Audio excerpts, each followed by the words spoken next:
Bonsoir. Les informations en bref. L'autorité de la santé publique annonce le renforcement de ses mesures de surveillance dans le pays, notamment au centre de santé. Ces mesures sont destinées à détecter des cas possibles de Mpox qui pourraient entrer dans le pays. Nous pouvons voir aussi qu'il ne soit continent. Dans une interview accordée à l'émission Bonjour Cécile ce matin, le commissaire à la santé publique, le Dr Jude Gédéon, a déclaré que l'autorité avait émis des alertes dans les centres de santé publics et privés, et ce afin qu'ils deviennent vigilants et détectent toute personne qui se présente à ces centres avec des symptômes de Mpox, anciennement connus sous le nom de variole du singe. Le renforcement de ces mesures de surveillance aux Seychelles intervient après que l'OMS, l'Organisation mondiale de la santé, a déclaré que l'épidémie touche actuellement plusieurs pays africains. L'OMS estime qu'il s'agit aujourd'hui d'une situation d'urgence qui affecte la santé publique à l'échelle internationale. Le docteur Gédéon dit qu'à ce stade, il n'est pas nécessaire d'imposer des restrictions sur les vols à destination et provenance d'autres pays affectés. Mais il a ajouté qu'il est conseillé d'éviter de voyager dans des pays où sévit cette épidémie virale. Et pour l'instant, il n'existe pas suffisamment de vaccins contre le virus à distribuer dans le monde entier.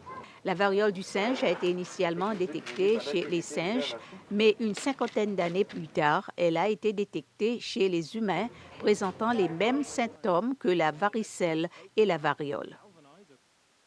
La commission anticorruption est en train de modifier et d'ajouter des accusations supplémentaires contre Mukesh Balabji et Sarah René pour vol présumé de biens de l'État, corruption et blanchissage d'argent. Ces accusations supplémentaires concernent la corruption présumée de M. Balabji dans la gestion de deux agences publiques, COSPRO et la SMB. La commissionnaire de la commission anticorruption, Mélanie Silva, a déclaré que les accusations modifiées et les accusations supplémentaires font suite à la réception de nouveaux documents et de preuves supplémentaires contre ces deux personnes. Mike Thiron a reçu les documents officiels pour devenir deuxième vice-gouverneur de la Banque centrale des Seychelles. Il a reçu les documents des mains du président Wavell Ramkalawan lors d'une cérémonie tenue à State House ce matin. Cela s'est déroulé en présence des parents de l'épouse et les enfants de M. Thiron et de la gouverneure de la Banque centrale Caroline Abel parmi d'autres invités.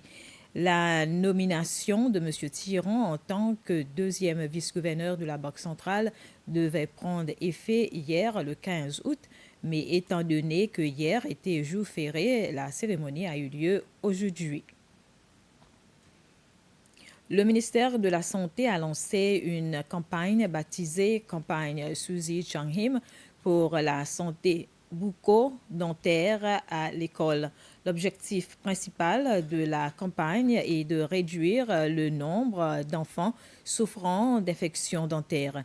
Le lancement de la campagne a eu lieu à l'école primaire de Bello en début de semaine. C'était au cours d'une cérémonie en présence du ministre de l'Éducation et les hauts cadres de ce ministère et ceux du ministère de la Santé, entre autres invités. La thérapeute dentaire en chef, Nadie Morel, a déclaré qu'un traitement de santé bucco-dentaire appelé fluorure de diamond d'argent a été introduit dans le cadre de la campagne Suzy Changhim.